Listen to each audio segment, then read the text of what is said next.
When someone sins in any of these ways, if he has seen, heard, or known about something he has witnessed and did not respond to a public call to testify, he is guilty. Or if someone touches anything unclean, a carcass of an unclean wild animal, or unclean livestock, or an unclean swarming creature without being aware of it, he is unclean and guilty. Or if he touches human uncleanness, any uncleanness by which one can become defiled without being aware of it, but later recognizes it, he is guilty. Or if someone swears rashly to do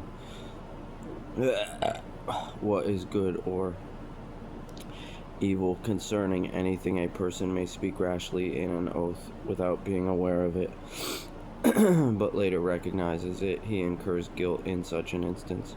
If someone incurs guilt in one of these cases, he is to confess he has committed that sin.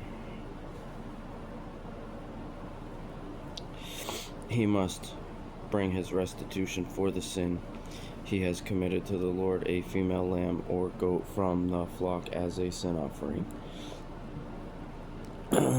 In this way, the priest will make atonement on his behalf for his sin. But if he cannot afford an animal from the flock, then he may bring to the Lord 2 turtle doves or 2 young pigeons as restitution for his sin, one as a sin offering and the other as a burnt offering.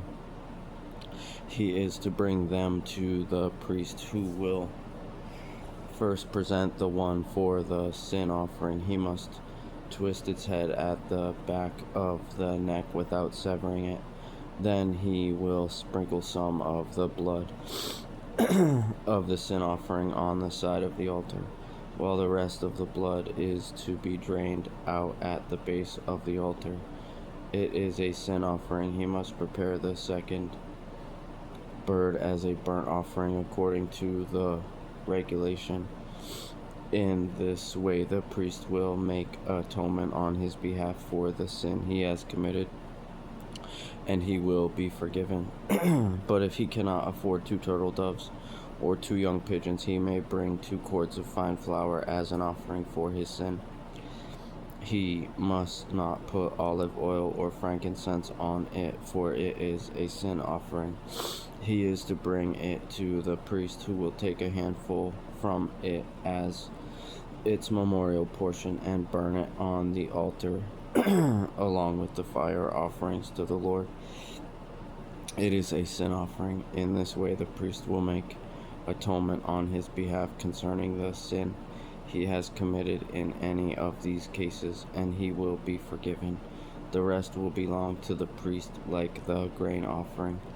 Then the Lord spoke to Moses, "If someone offends by sinning unintentionally in regard to any of the Lord's holy things, he must bring his restitution offering to the Lord, an unblemished ram from the flock by your valuation in silver shekels, according to the sanctuary shekel, as a restitution offering. He must make restitution for his sin regarding any holy thing, adding 1/5 of its value to it and give it to the priest. Then the priest will make atonement on his behalf with the ram of the restitution offering, and he will be forgiven.